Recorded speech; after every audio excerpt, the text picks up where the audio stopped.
না মামলা দিয়েছি। এটা শুধু আমার কথা নয়, এটা আমার পরিবারের কথা। আমার হৃদয়ের যে ব্যথা, আমি আমার ভাইকে হারিয়েছি, যেমন আমার ভাই হত্যার মামলায় আসামি হয়েছে। সুতরাং এই গ্রামের যারা রয়েছে, আমি দাবি করব যারা আসামি হয়েছে তাদের পরিবারের কাছে, আপনারা আপনার সন্তানকে উৎসাহিত না করে তাদের বিচার চান। এই বিচার চাওয়ার অর্থ আগামীতে তাদের পক্ষে কোন উকিল আপনারা ধরবেন না, সেই দাবি করছি।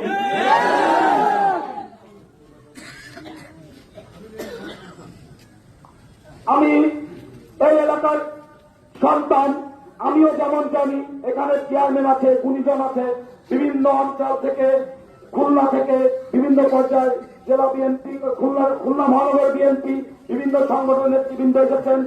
আপনাদের কাছে বলতে চাই, এই হাসান আমার জনমতে এই গ্রামের কারোর সাথে কখনো কোনো অন্যায় ব্যবহার করিনি।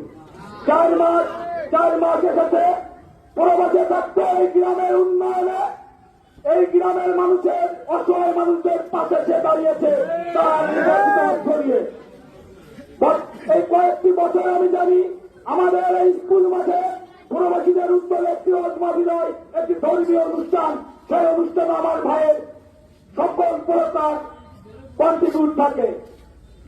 আমার ভাইয়ের চরিত্র নিয়ে বলতে গেলে বলে শেষ করতে পারবো না।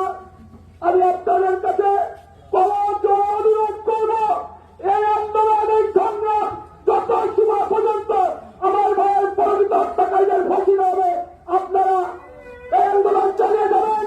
আমরা পরিবারের পক্ষে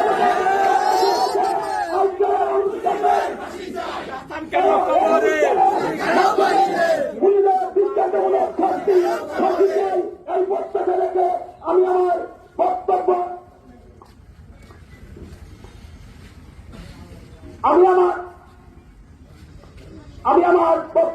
শেষ করছি। তাহলে বলতে চাই, ফাঁসি ফাঁসি ফাঁসি চাই, হত্যাকারীদের ফাঁসি চাই,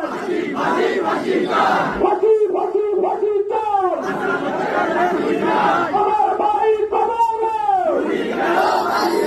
তুমি কেন বাইরে, আমার ভাই কবরে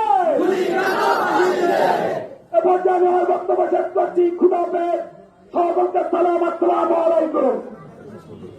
প্রিয় ইমানবাসী, আমাদের